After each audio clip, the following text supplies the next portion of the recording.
How to delete user in Zoho CRM.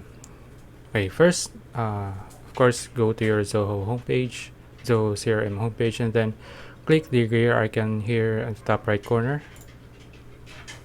Then look for the general section and click on users. And then as you can see, I have 2 active users. So for example, I'm going to choose to delete this user here. Just click on it, and then you can see delete this user section here, the option here, and then just click on it.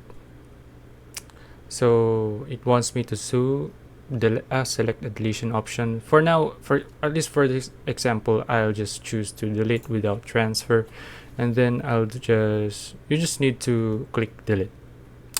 So that's it. If you like this video and if you found this video useful, please like and subscribe for more videos like this. So see you in the next video.